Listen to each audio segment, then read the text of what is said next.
What's going on, Dallas Cowboys fans, Cowboy Nation all around the world? The Dallas Cowboys took down the Seattle Seahawks last night with the final score. Dallas Cowboys 41, the Seahawks 35.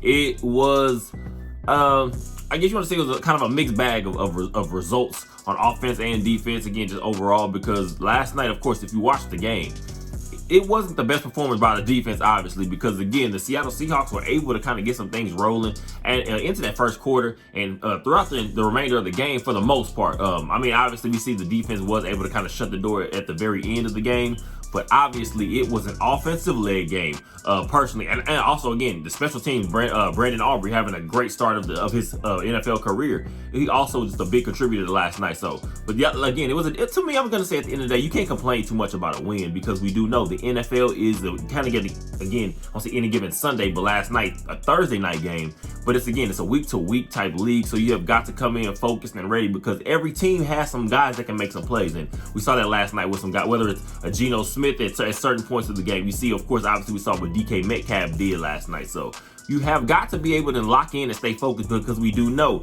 you do have some tougher teams still on the schedule on the horizon. And I mean, maybe some teams that are even going to give you a little bit more trouble than what you were given tonight. So continue to lock in, continue to stay ready. But let's get into it just a little bit. Again, the Dallas Cowboys did defeat the Seattle Seahawks last night. Final score 41-35. It was a game where you saw, I guess you want to say the offensive effort that we got, again, from Dak Prescott and the rest of that offensive staff has been amazing. And obviously last night it was very much so needed. But on the flip side, I knew kind of, in my personal opinion, it's going to be a little bit of an issue that they're going to finally be able to see. We're going to see, I'm speaking on the Dallas Cowboys secondary.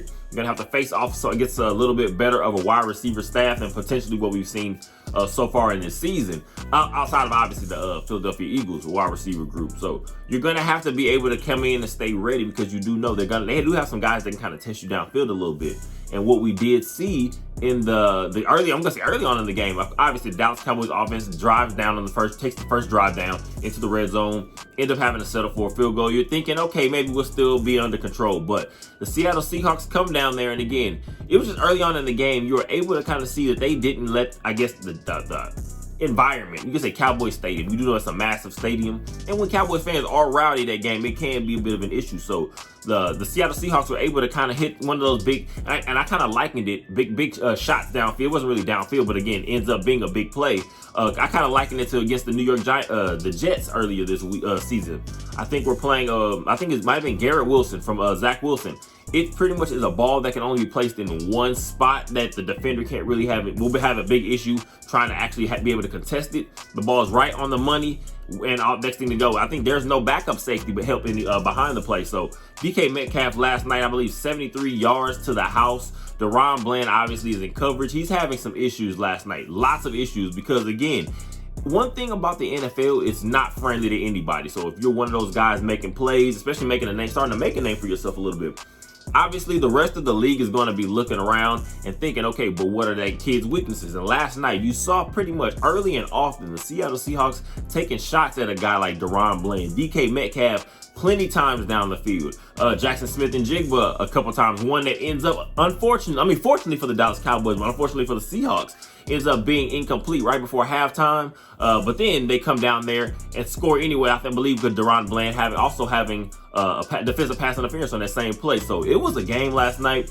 that I feel personally in the long term is going to be good for a guy like DaRon Bland, because although he did not have the best game, I guess I'm going to say, especially by his standard that he's probably setting for himself at this point, he did come down with the late interception again, and it was a nice, actually making a play on the ball, going and getting it type play, undercutting it and intercepting Geno Smith last night. So it was one of those things. I think you're going to have to just see what DaRon Bland does in the next games and the games after that, because this is one of those kind of performances. Again, unfortunately for you, he also ended up with his 8th interception of the season again, like I just said. But unfortunately for a player like that, he's going to have to be able to show it every single week because nobody's going to take it easy. You know, the Eagles are still going to take their shots. A guy like Devontae Smith has had a little bit of a success against the DaRon Bland we've seen. So you're going to be able to see what DaRon Bland is as a player, but I think he'll be just fine. Just get back in the lab. Of course, you're going to have Dan Quinn, Al Harris, just kind of lock in with those guys, and I think DaRon Bland is going to be pretty much the same player we've already seen. Going back to that still, DK Metcalf did have 6 catches, 134 yards, and the hat trick, 3 receiving touchdowns. A guy like Tyler Lockett, he wasn't able to go too crazy last night, although he did have a bad drop. It seemed like a ball Geno Smith kind of put out there, and it got on Tyler Lockett a little faster maybe than he expected. And again, that kind of helped the Cowboys out in the final stretches of that game. But the Dallas Cowboys pretty much, like I said, defensively, it was a mixed bag because, again, you still at the same point, you had players that were making, I guess, splash plays here and there. I'm going to say DeMarcus Lawrence a lot more so in the run game yesterday. Micah Parsons, again, one thing we're talking about, Micah Parsons always in the Defensive Player of the Year conversation. Is he going to be in there this year? Is he going to finally get it done? We do know injuries to guys like Myles Garrett, so it could kind of keep him right in the spot that potentially he could win it or still just be in the mix for it. But I'm not really worried about the numbers because at the end of the day, when you're paying attention, Micah Parsons is one of those guys that if you're just watching stats, of course, he's still going to have the sack numbers at the end of the day, but he has more situational impact. So if you're watching the game, Micah Parsons so many times breaks down the pocket, forces guys out of the pocket from the quarterback position, and also just opens up other play opportunities for the rest of the front seven. So Micah Parsons does not get enough credit from me, in my personal opinion, again, because when you're talking about the casual fan that just kind of is looking at the box score, sometimes, okay, you're not going to see every single thing. So you're going to have to literally keep context always in matters. Like I said, so we had, like I said, guys like DeMarcus Lawrence stepped up big in the run game last night, but Micah Parsons, let's not ever let the numbers dictate your thoughts or your opinions on what his impact is, because let's be clear, Micah Parsons is still, personally, in my opinion, we're talking about a top 2, top 3 defensive player in the entire league. So everybody keep putting respect on that, and never forget, again, the stats don't always show everything. Dakota Rain Prescott, we're talking about Dak Prescott. Last night, 29 of 41,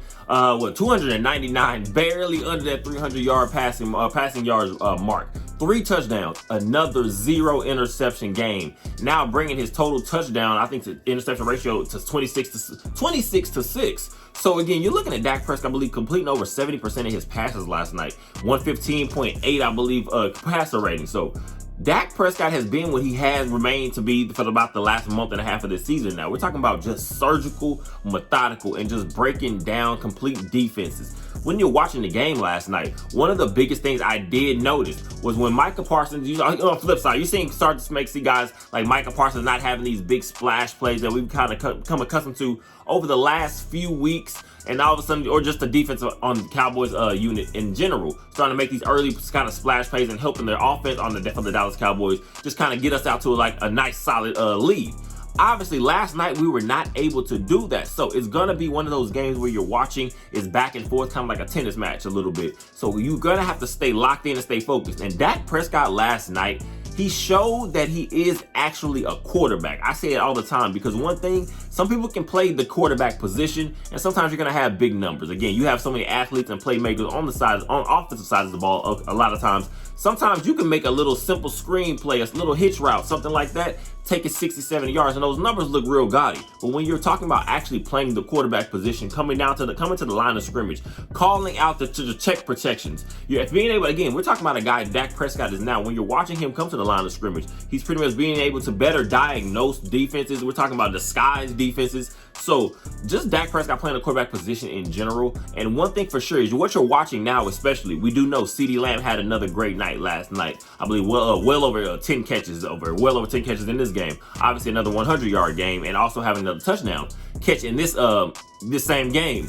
You're now seeing him get the ball to other guys. Obviously, Brandon Cooks has a nice night. Again, being able to being a contributor to this offense now in the passing game and finding a way to the end zone. Obviously, Jake Ferguson, who has continued to develop and continue to grow as a tight end. And we're starting to see the fruits of that, all that hard work and all those thoughts. Again, letting a guy like Dalton Schultz go, which is perfectly fine, and we're seeing it now because, again, this coaching staff did have so much confidence in the potential of Jake Ferguson. So it's just good to see these things start to actually just play out. But Dak Prescott, if he is not in that MVP conversation at this point, we're starting to just be silly because, again, we do know national media, you're never going to really get these positive outlooks on the Cowboys especially, but especially talking about being the starting quarterback of the Dallas Cowboys. You're going to have to be able to just continue to show some consistency, and hopefully everything will fall into place where it's supposed to.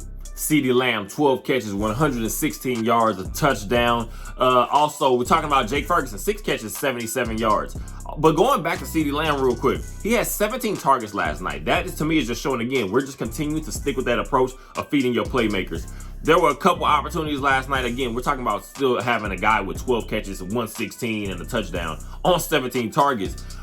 There were a couple plays I'm sure CeeDee Lamb would like back himself. We're talking about, I think it was a major stretch of the game. I believe late third, it was the fourth quarter, the 4th and 2 play.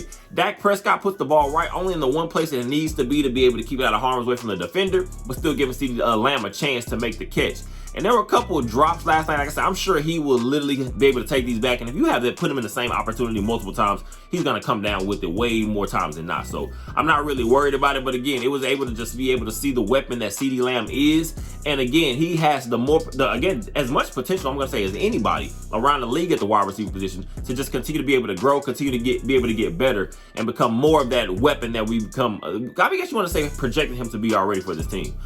Also, Jake Ferguson, like I said, 6 catches for 77 yards on 8 targets, I believe. Again, I liken a guy like that to baby Travis Kelce. I'm not calling him that specific player right now, but when you're watching him just be able to show that he is a weapon and can be used as a major weapon from the tight end position, that opens up a lot, because we know what we have with Brandon Cooks. You know what you have with CeeDee Lamb. And again, some of the other guys you can kind of mix in here and there, whether it's a Jalen Tolbert in certain spots. You're still going to be able to use some weapons out there. And we do know if Jake Ferguson is going to be able to unlock that special key for this team, especially, we're talking about just the Cowboys.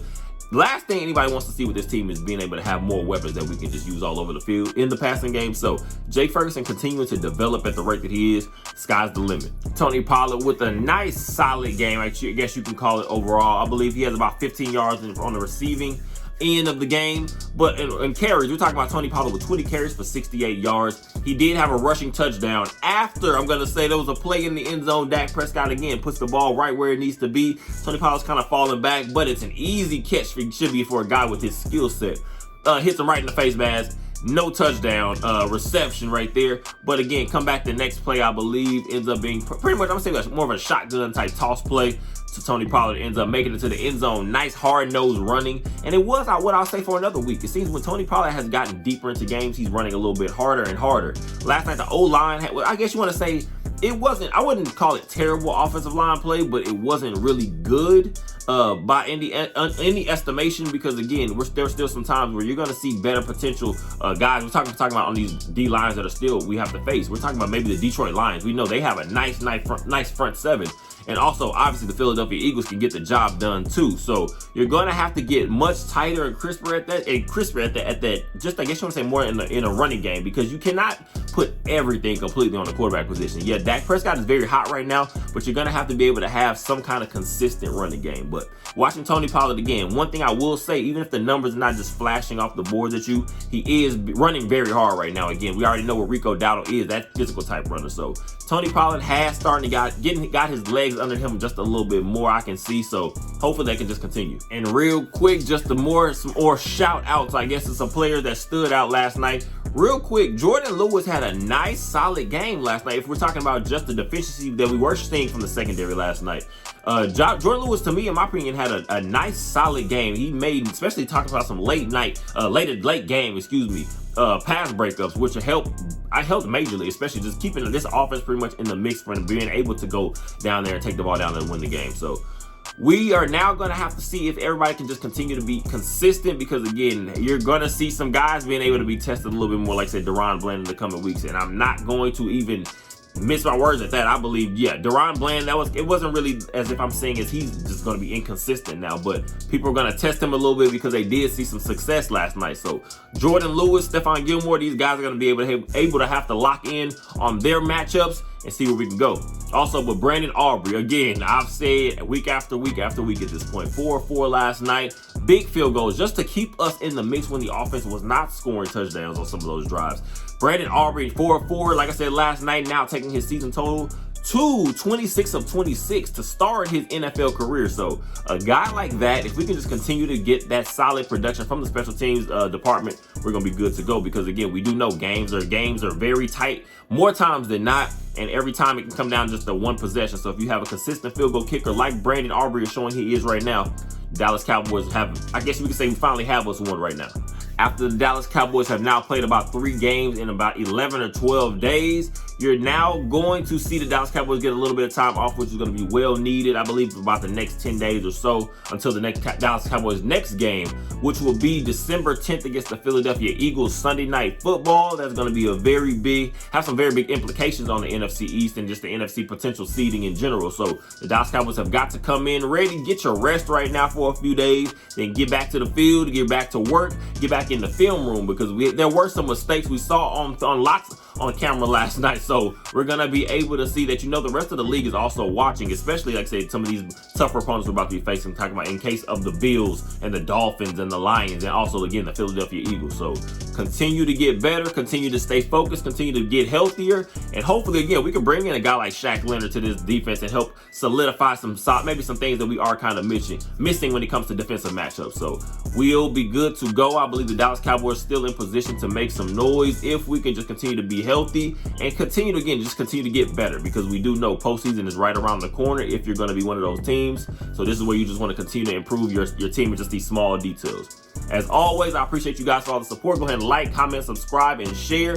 And as always, go Cowboys.